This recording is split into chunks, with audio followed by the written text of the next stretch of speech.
galera, professor Fernando na área, e hoje nós vamos estudar sobre urbanização e os seus principais conceitos.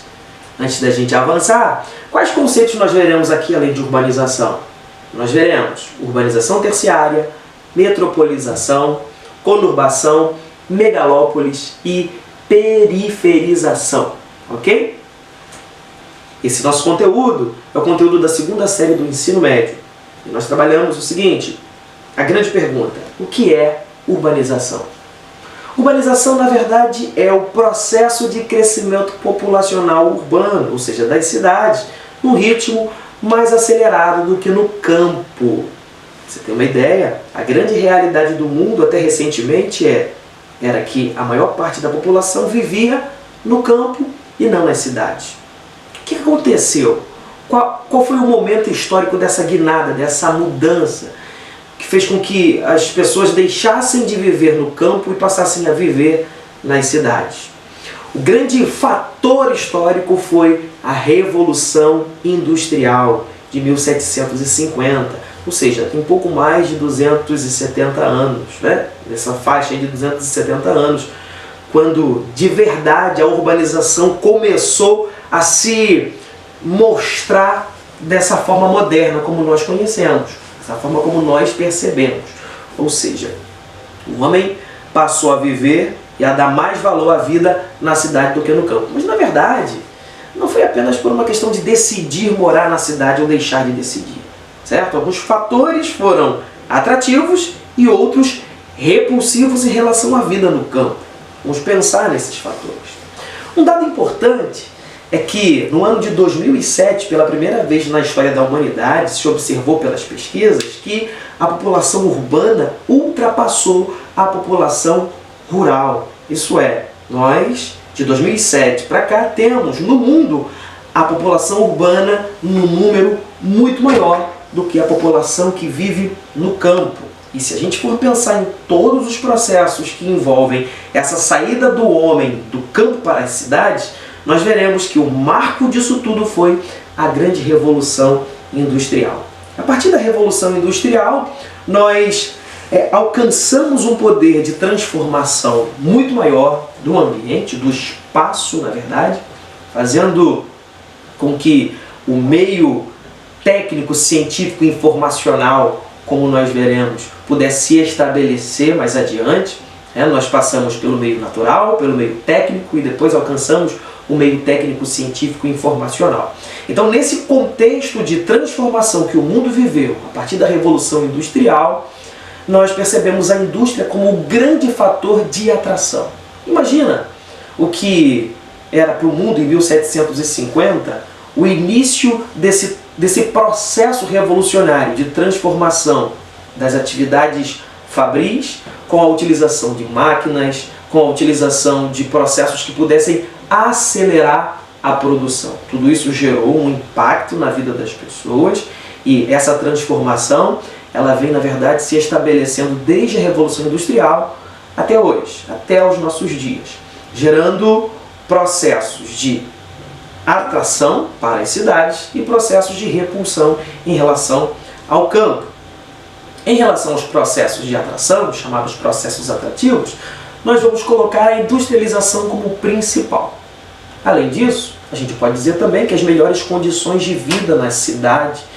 E eu gostaria de colocar também uma outra situação aqui, o acesso aos meios de formação, as escolas, as universidades, todos esses serviços se concentraram nas grandes cidades, nos grandes centros urbanos.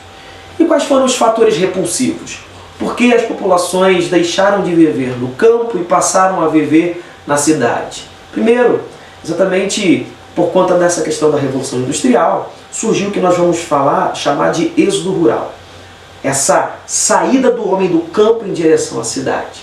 O processo de mecanização, o processo de modernização do campo, fez com que os empregos diminuíssem, certo? No campo, gerando o que nós vamos chamar de desemprego estrutural. Só um ponto aqui. O que é o desemprego estrutural? Existem duas formas de desemprego. Desemprego conjuntural e desemprego estrutural. O desemprego conjuntural é aquele tipo de desemprego que está relacionado a uma crise, a uma conjuntura, sabe? Aconteceu uma grande catástrofe e as pessoas perderam seu emprego, certo? Desemprego conjuntural. O desemprego estrutural é quando a base do trabalho é alterada e aquela forma de trabalho já não existe mais. Aquela maneira de se trabalhar, aquela maneira de se ver o mundo, aquela maneira de se enxergar a atividade de trabalho já não existe mais. Então, isso é o que nós vamos chamar de desemprego estrutural. Se você perceber, a atividade no campo, a atividade de trabalho no campo mudou. Não é mais aquela atividade rudimentar, com técnicas simples. Não. Hoje há um grande processo de mecanização do campo. E isso gerou todo um processo de desemprego estrutural. A saída do homem do campo para a cidade se tornou uma grande realidade. Bem, como esse processo de urbanização, crescimento populacional urbano na cidade, num ritmo mais acelerado do que no campo, se estabelece, por exemplo, em países subdesenvolvidos. Queria trazer à memória de vocês aqui pelo menos 4 grandes fatores que definem o subdesenvolvimento. Vamos lá? Primeiro, os países subdesenvolvidos têm sua economia baseada no setor primário. Segundo, baixos indicadores sociais. Terceiro, dependência tecnológica. E quarto, industrialização tardia.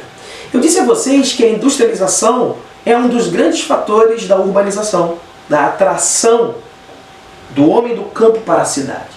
E como nos países subdesenvolvidos, com industrialização tardia, esse processo se estabeleceu?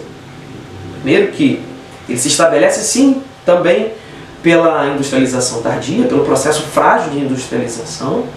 Você tem uma ideia, o Brasil passou a se industrializar a partir de 1930. Eu estou falando que a Revolução Industrial aconteceu em 1750. Olha o lapso, a diferença de tempo para o estabelecimento da indústria. Nos países subdesenvolvidos se estabeleceu um tipo de urbanização que a gente chama de urbanização terciária. É aquele tipo de industrialização, aquele tipo de urbanização ligado ao fato das pessoas irem para as cidades e acabarem ocupando o setor terciário da economia, o setor de serviços. Okay? Isso é uma realidade principalmente nos países subdesenvolvidos. Um outro processo importante para a gente falar aqui é o processo de metropolização. O que é o processo de metropolização?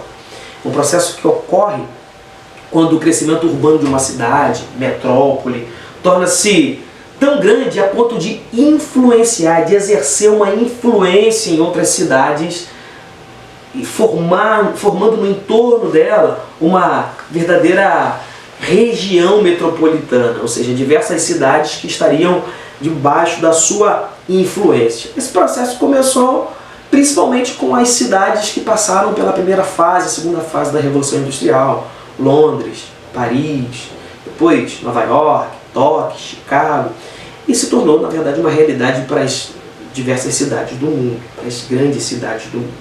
Esse processo também, o crescimento dessas cidades, originou o que nós vamos chamar de conurbação. O que é conurbação?